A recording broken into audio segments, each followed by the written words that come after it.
Who's this? Very brave. And I'm 15. What happened to him? Somebody tell them. I broke my arm. How'd you do it? I fell off the monkey bar. He's so brave. 9. You're 8. No, I'm 9. I remember when you were born. You were in my belly. It went a lot like this. Imagine. Ooh. It's been a little while since I've made an update, so I was thinking, sorry. Yeah. I was thinking about making a video. Sean's very tall. I don't know if you guys know that. He's like 6 foot ceiling.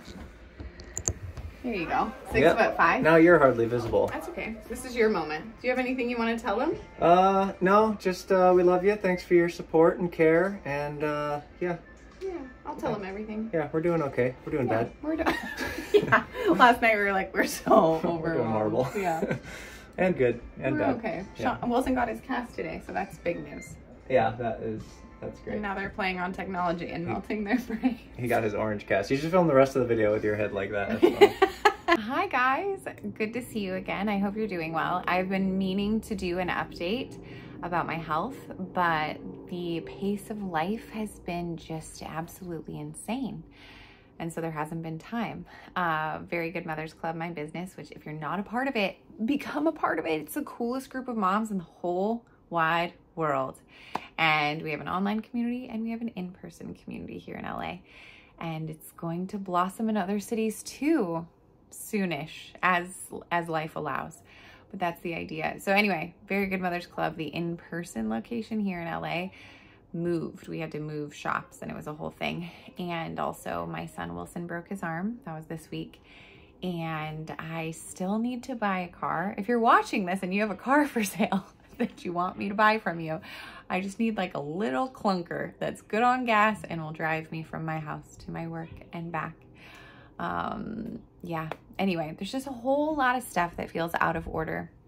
And one of the big, huge things that remains out of order is the cancer in my body. So yeah, I still have cervical cancer. I think people assumed because I haven't been posting about it that maybe I already had the surgery and we're so happy. No, the surgery has been postponed twice since I saw you last. And now it is scheduled for April 5th.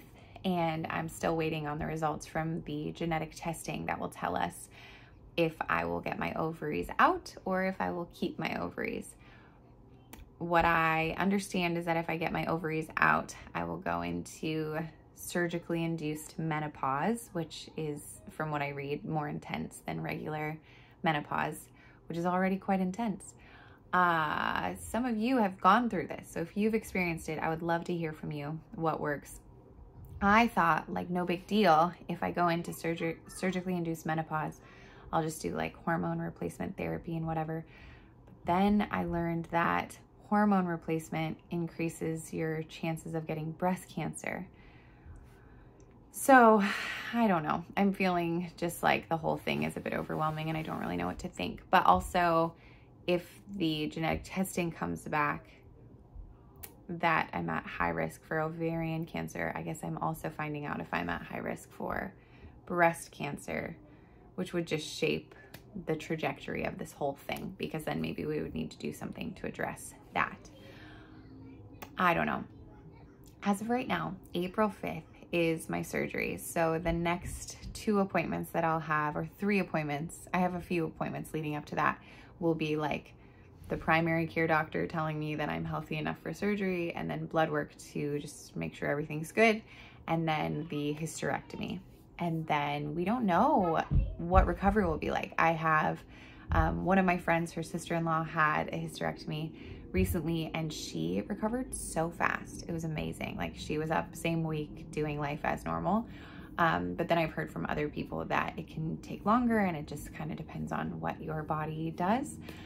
To be honest, I'm sort of looking forward to intentional rest. I feel like I just sprint through life from thing to thing, and it's cool to have a reason to lay down in my bed. But that's not to say that I want to recover forever. It just means that I really would like to not force myself to heal faster, because I think ultimately that wouldn't be good for me anyway. So we'll just see. I had many of you encourage me to start a GoFundMe, and I've been reluctant to do it because I just didn't know what my needs would be. But now that surgery is approaching, we kind of have more of an idea what our needs are. And so I did start a GoFundMe. So I'll just link that below. And if you want to give, you can, but no pressure ever. And yeah, I think right now the way our family dynamic works is that I'm primarily the one working while Sean is primarily the one caring for the kids. And so while there's give and take, he works different jobs that brings in money, and I do the same. With me completely unable to work for an unknown amount of time, it's a bit unsettling. And so that's why we have started the GoFundMe, and we'll just see what happens. What else can I tell you? I've been reading the book Anti-Cancer that my friend Rose in the UK sent me, and it's been so good, so encouraging. There are so many things you can eat and do to take care of your body to help strengthen it against cancer. And I was hesitant to read the book because I thought I was just going to find out everything I'm doing wrong.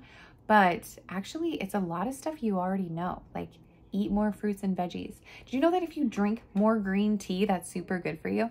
I know people say that, and I'm always suspicious, like they're just trying to sell me something. So what was cool about reading these studies in this book is that they have real numbers behind the studies. So they were able to say, like, if women drink 3 cups of green tea a day, it dramatically affects their ability to like stop cancer growth and heal cancer cells. And for men, it was 5 cups of green tea a day. So I've been drinking a lot of green tea. Also, like turmeric's really good for you. They also were looking at why people in different parts of the world get cancer less than people in the Western world.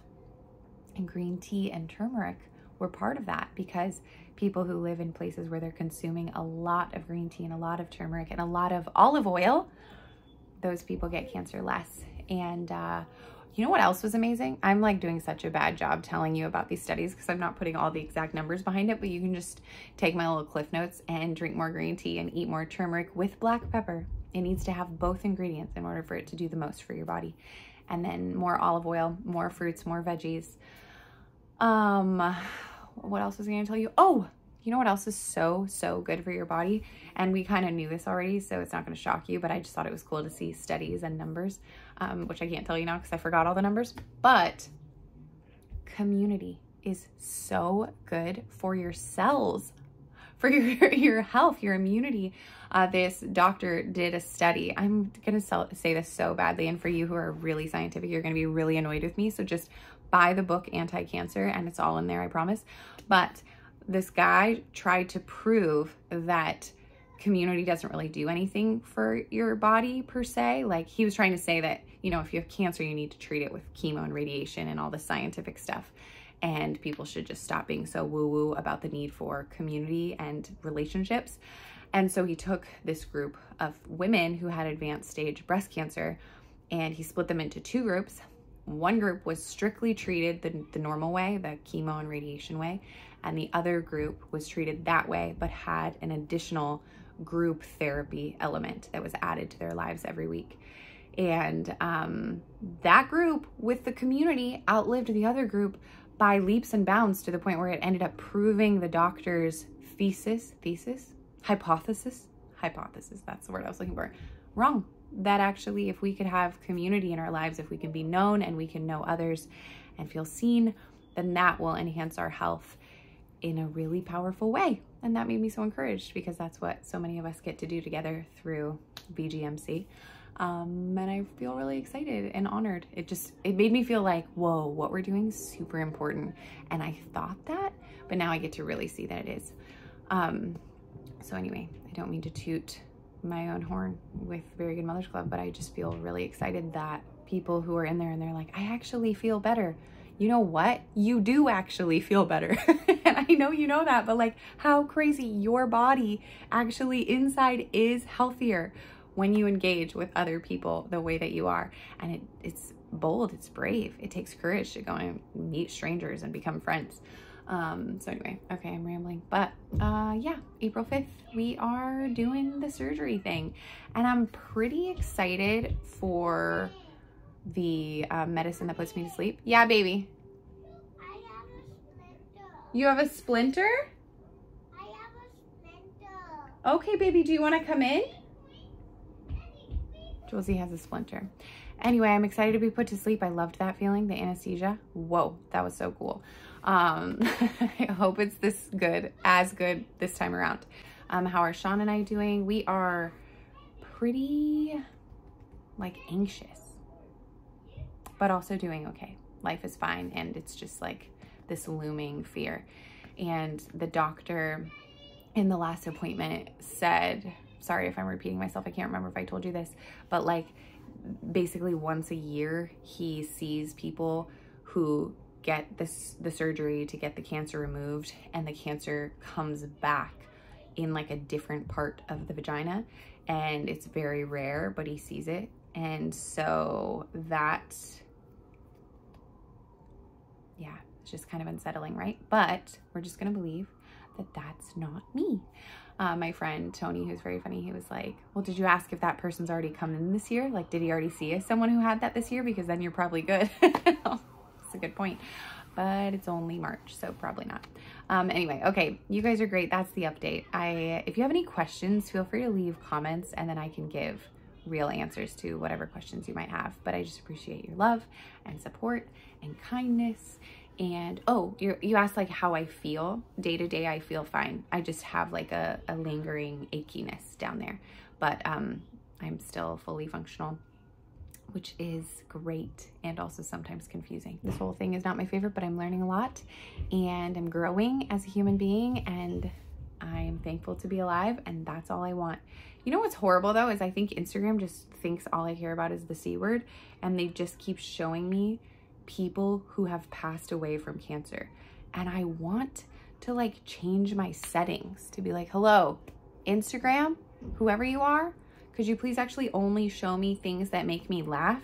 Because I don't want to find out every other day that someone else died of the C word. That's terrifying. So anyway, got a bone to pick with them, but who doesn't, right? Okay, that's all. I love you. Goodbye. You're great.